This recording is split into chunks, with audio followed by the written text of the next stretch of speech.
Já estamos de volta ao vivo pela Diário TV Canal 4 com o programa Luiz Costa. Lembrando os meninos 17 para 18 anos até os 25 que as inscrições para o Miss Teresópolis 2020 já estão abertas por tempo limitado no Estúdio de Beleza Jorge Costa, na Romuquim número 9, em frente à Receita Federal. Lembrando que a gente deve terminar as inscrições no máximo até final de janeiro, então não deixe para a última hora, porque muita gente viaja para o Réveillon, para o Ano Novo, etc, Natal, com família e esquece. Aí quando chega já acabou as inscrições e não teve como participar. Então não deixe para a última hora, vá correndo ao Estúdio de Beleza Jorge Costa e faça já a sua inscrição. Basta levar apenas uma foto 3x4 e os documentos para preencher a ficha de inscrição, ok? Então vá correndo ao Estúdio de Beleza Jorge Costa, rumo aqui número 9, em frente à Receita Federal. Bem, gente, como eu disse para vocês, nós falamos da mulher negra, do Dia da Consciência Negra, através da nossa Miss Teresópolis 2019, e agora nós vamos falar com o Dr. Romualdo Gama, da Clínica Gama, que vai falar sobre prevenção, sobre a questão do preventivo da mulher em relação a câncer de colo de útero, etc. Tudo bem, Dr. Romualdo? É uma satisfação sempre muito grande. Dr. Romualdo, eu queria que o senhor falasse mais uma vez da importância da prevenção da mulher para contra... Acho que você tem que ligar o microfone, estamos chamando a atenção aqui no áudio.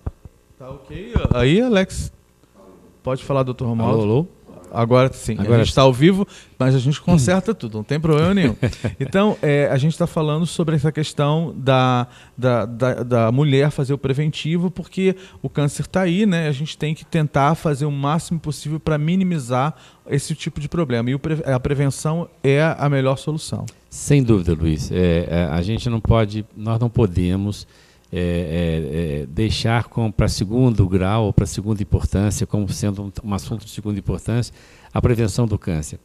O câncer, ele hoje, né, eu até posso dizer para você assim, o câncer de maneira geral, nós temos 3 grandes causas, né?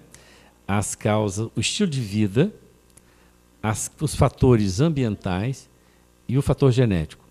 É interessante que fica todo mundo achando que a questão genética, meu pai, minha mãe teve câncer, a história familiar.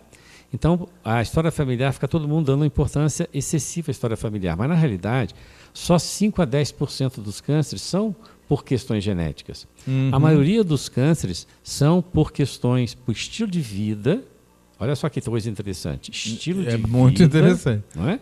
Ou fatores ambientais. Por exemplo, quando a gente fala de estilo de vida, você chama atenção para o que exatamente? Então, por exemplo, falando do câncer de maneira geral. Então, por exemplo, se você fuma, se você não fuma, se você é obeso, se você não é obeso, se você faz exercício físico de maneira regular ou se você é sedentário. Obesidade tem a ver com câncer? Obesidade tem a ver, porque a obesidade ela interfere em todo o organismo. E, inclusive, a obesidade ela interfere até na produção dos esteroides, hormônios masculinos e femininos. Então, por exemplo, determinados cânceres são mais comuns na mulher obesa. Como exemplo, a gente tem, por exemplo, o câncer de endométrio. Eu hoje dei aula hoje a tarde inteira na faculdade ainda falando sobre isso, né? O câncer de endométrio, que é um câncer que dá dentro do útero, existe uma tríade clássica associada à obesidade. Então, a mulher que tem obesidade, e pelo fato de ela ter obesidade, ela tem também diabetes e hipertensão. Mas, na realidade, quem tem relação com o câncer de endométrio, por exemplo, é a obesidade. Então, isso é estilo de vida. Né? Sim. Você é o que você come? É mais ou menos isso? Com certeza. Você é não o que você come, você é o que você vive. Você é a vida que você tem. Né? Então, no fundo, é isso que nós temos que dar atenção. Nós temos que dar atenção ao nosso estilo de vida. Se você tiver um estilo de vida saudável, né, e aí em todos os sentidos, se a sua alimentação fosse uma alimentação saudável, se você não fizer excessos, se você, Luiz, olha só que coisa interessante, tiver quantidade de horas de sono adequadas. E quantas são essas horas? Presta atenção, entre 6 e 8 horas, essa é a quantidade adequada. 8 horas é uma quantidade ótima, mas acima de 6 horas já é bom. Olha só que coisa interessante, é durante o sono que nós temos células que os consertos, defeitos das nossas células são consertados. Então, o nosso organismo, ele se autoconserta durante o sono. Então, se a gente não tem sono em quantidade adequada, nós não temos tempo de consertar os defeitos nas células. Sim. E aí, esses defeitos vão se acumulando ao longo de um tempo, a gente desenvolve um câncer. Nossa Senhora, olha que loucura. Olha que interessante esse aprendizado. Guardem isso. Exatamente. Eu digo assim, é como se fosse um interruptor. Todos nós temos... Por que a gente desenvolve um câncer? Todos nós temos, digamos assim, nós nascemos com interruptores. Mas a maioria desses nossos interruptores estão desligados. E é por isso que muitos a gente passa pela vida sem ter câncer. Entretanto, esse estilo de vida acabam ligando esses interruptores. Então, eles que estavam desligados passam a ligar. Ou seja, eles startam, né? Isso, eles startam. E aí, esse processo de câncer, né? de um caminho alternativo, um caminho inadequado, ele começa a acontecer. E aí você, ao longo do... Aí é que vem os fatores ambientais. Sim, que eu ia te perguntar agora. Os fatores ambientais, tá certo? Poluição ambiental, né? Aonde você mora, né? Se você mora numa cidade... Nós temos, por exemplo, aqui em Teresópolis, nós temos uma vantagem. Nós moramos numa cidade em que o nível de poluição é muito baixo. Então, quem mora em São Paulo, por exemplo. Exatamente, quem mora em São Paulo. Quem mora em Cubatão, eu conto sempre a história de Cubatão. Né? Cubatão, década de 80, ela tinha um parque industrial muito forte. Então, o que acontecia? Mas as empresas naquela época não eram obrigadas a ter filtros nas chaminés. Sim. Então, tinham muitas indústrias em Cubatão. E Cubatão passou a ter o maior índice de câncer no Brasil. Nossa. Era em Cubatão, na população de lá. E o maior índice de fetos mal formados, de malformações fetais. E por que isso? Poluição ambiental. Aí houve a mudança na legislação, as empresas foram obrigadas a colocar filtros, e com o passar dos anos, a incidência de câncer e a incidência de malformações foi diminuindo lentamente.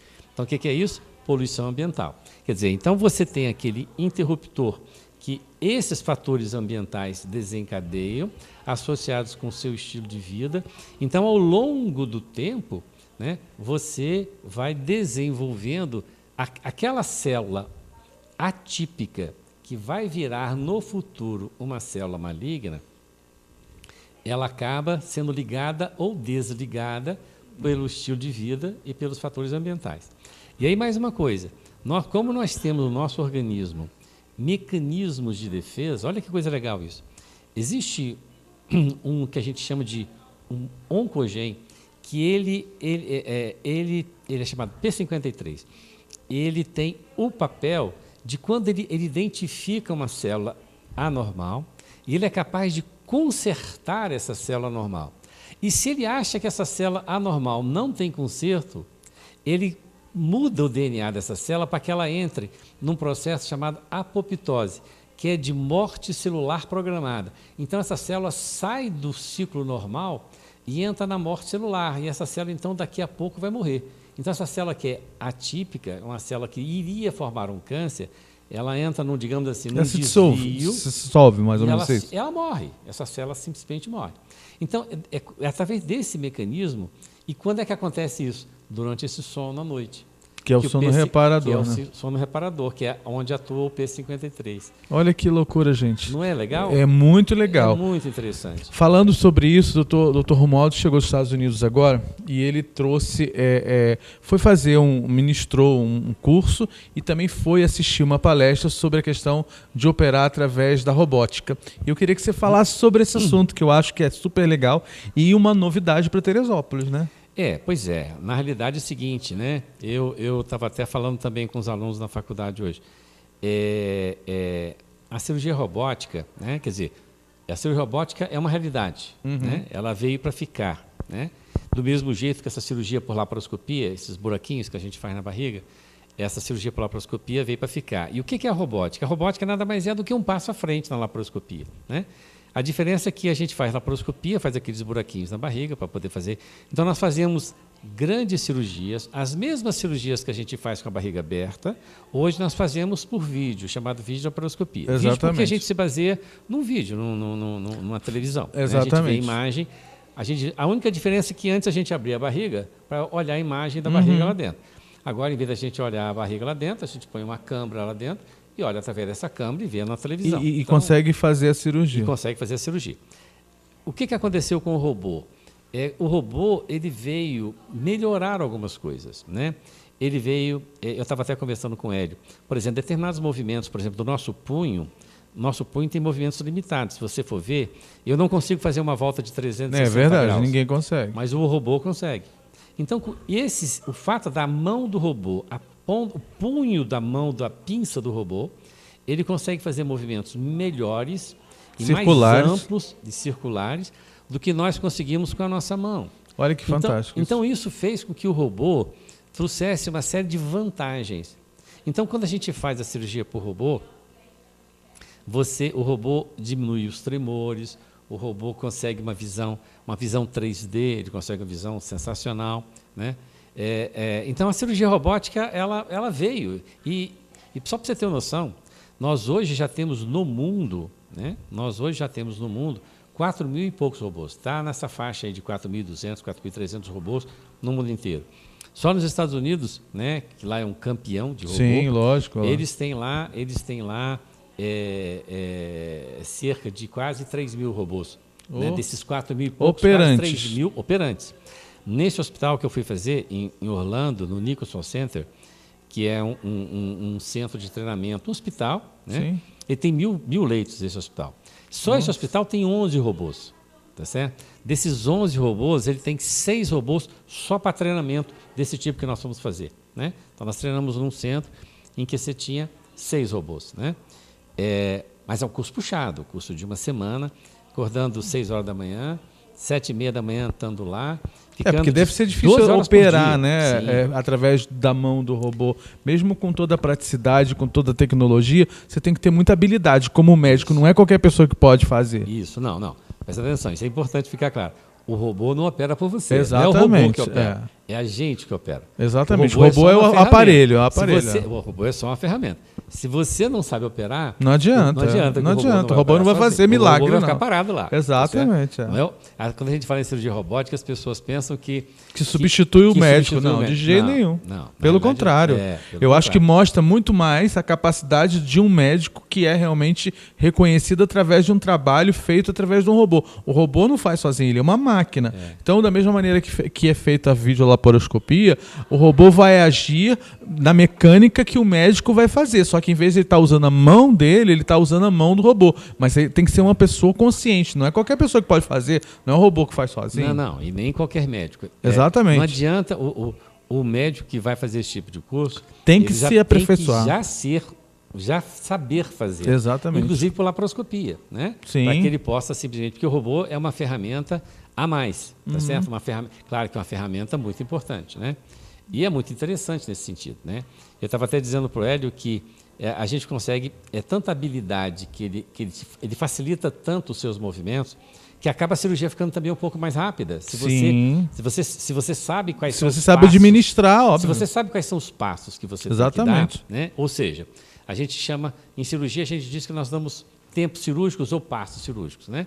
Então, o passo 1, passo 2, passo 3, a cirurgia é assim, ela tem passo a passo, você vai seguindo cada passo. Eu não posso dar o passo 20 na frente do passo número 10. Exatamente. Tá certo? Então, a gente tem que ter o passo 1, depois o 2, depois o 3. Então, é claro que esse é o conhecimento que o médico já tem que ter. E aí, no robô, né, cada passo fica mais facilitado, entendeu? Sem dúvida. Então, é muito interessante. Na verdade, o robô é uma ferramenta para ser utilizada através da tecnologia, mas com a competência de um cirurgião e não é de uma pessoa qualquer. Vocês, pelo amor de Deus, não confundam as coisas, porque tem muita gente que fala, o robô vai operar. Não é o robô que vai operar, é o médico que vai operar através do robô. O robô é uma máquina, ele não faz nada, ele não estudou, ele não sabe, entendeu? Quem vai fazer é o médico, e tem que ser um médico da sua confiança e que tem habilidade para usar esse tipo de aparelho, não é qualquer um. E é exatamente, e é por isso que você tem que fazer cursos de formação. Exatamente. Porque manusear o robô não é tão simples. Né? Não, eu acredito que não. Eu estava até conversando, só para você ter uma noção de como é que é. A gente trabalha assim, com duas ilhotas, tá certo? Na mão direita e mais um botão. Então, eu tenho 3 mecanismos de ação na mão direita, outros 3 na mão esquerda, né? Então, tem 3 e 3, 6. É uma precisão incrível, pedal né? esquerdo, no pé esquerdo, eu tenho 2 pedais à esquerda e tem 4 pedais à direita. Então, você veja bem. Então, você tem 4 pedais à direita, 2 pedais à esquerda, 6. né? 6 com mais 3 de um lado e 3 do outro, 6. 6 e 6, 12. Então, você tem 12 e mais os movimentos que você está fazendo. Então, você tem 12, digamos assim, né? Mecanismos de controle. Então, você tem que ter... Então, o treinamento é isso. É a coordenação que você tem que ter de não manusear o a coisa errada, né? Você tem que ser muito preciso, tem que ser né? preciso, senão você até vai muito fazer. Mais do que uma operação normal, Isso. porque qualquer deslize, como é uma máquina, ele pode pinçar uma coisa errada que não é para fazer e já estraga tudo. Por isso que você tem que ter... Por isso que muito cuidado. Mas é muito legal, entendeu? É bacana, é evolução, né? Cara, eu fico muito feliz porque essa é uma tecnologia. Nós estamos falando sobre robôs, né? Nesse hospital tem 11 robôs, 6 para treinamento. O Rio de Janeiro hoje está com 5 robôs, tá certo? Coisa boa. Pro sexto. Então, você veja, nós não temos nenhum robô na região serrana, né? Mas vamos ter, na Clínica Gama vamos ter. Mas é possível que os hospitais, né, muito cedo, já comecem a pensar nisso. A cirurgia robótica, ela está ficando cada vez mais no seu dia a dia. Nos Estados Unidos, isso é bastante comum. Para determinados procedimentos, a cirurgia robótica, por exemplo, vou lhe dar um exemplo. Nós estamos no Novembro Azul. Sim. Né? Câncer de próstata no homem. Hoje, o padrão ouro para cirurgia para câncer de próstata no mundo é por via robótica. É robótica. Tá certo? Não se consegue. Por quê? Porque o robô te dá tanta qualidade, tanta segurança, que você consegue preservar os nervos, que são muito fininhos, uns nervos e uns vasos que estão próximos da próstata, você consegue preservar. E com isso, Luiz, um dos grandes problemas que se tinha na cirurgia de próstata é que se lesava esses nervos, e esses nervos estando lesados, eles aumentam a incidência de impotência masculina. Nossa, aí é uma loucura, é perigoso. Então, esse era um dos problemas. Um dos riscos, né? Esse era um dos riscos que se tem. Então, hoje, essa lesão desses nervos é muito maior na cirurgia aberta, na velha cirurgia aberta, de barriga aberta. Ela já diminuiu na laparoscopia e diminuiu mais ainda na robótica, tá certo? Então, hoje, o padrão ouro, né, no mundo inteiro, isso está bem claro, de que o robô, para esse tipo de cirurgia, por exemplo, é imbatível. Né? Nossa, isso é sensacional.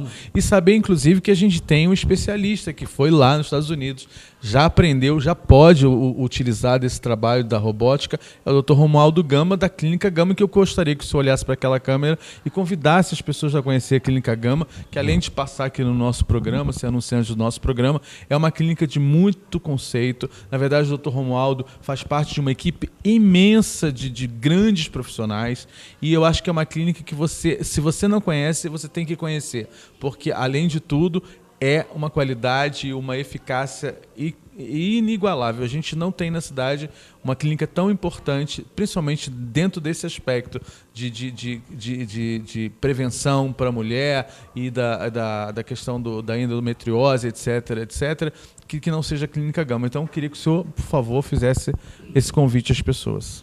Luiz, nós estamos lá na clínica, no consultório, né, atendendo as pessoas, e eu fico muito feliz. Né? Talvez uma das coisas que me dê mais satisfação seja da constante atualização, né, que toda a nossa equipe se propõe a fazer. Né? Eu às vezes digo assim, eu fico muito feliz porque há muitos anos eu fiz uma opção. Né? A opção era de buscar sempre a qualidade. Né? E eu acho que a gente tem conseguido isso, né, no passar do tempo. Eu falo assim,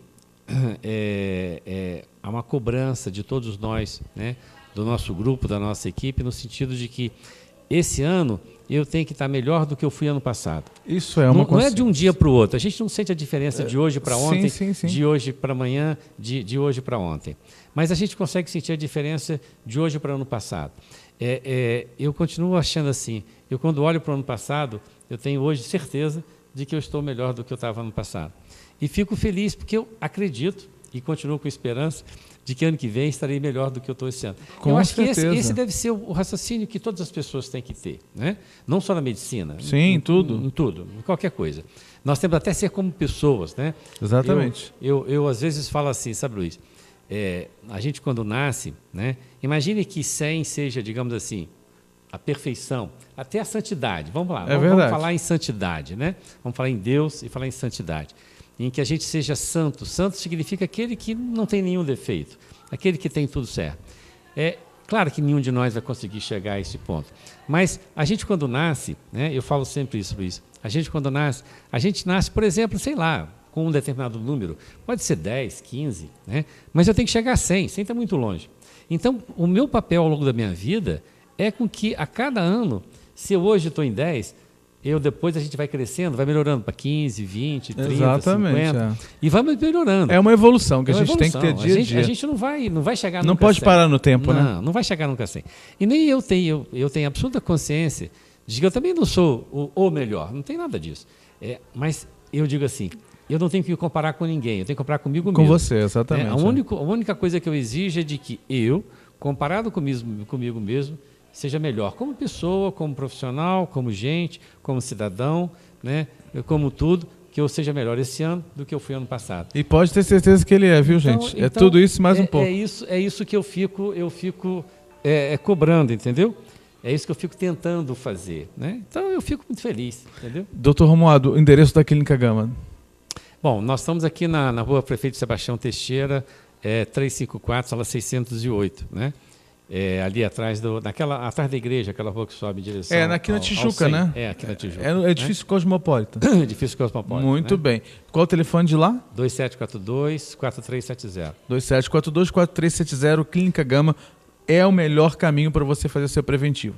Doutor Romualdo, eu quero agradecer muitíssimo a sua visita. O senhor chegou ontem, praticamente, segunda-feira, né? Segunda-feira. Dos Estados Unidos. Ele ficou lá um tempo justamente para ministrar o curso e aprender essa parte robótica e veio hoje especialmente para o programa. Eu estou muito feliz e honrado com a sua visita. Ainda está com a minha vida, meus horários estão todos ainda está tudo confuso, né? Mas muito obrigado. Você passa 10, 11 dias fora.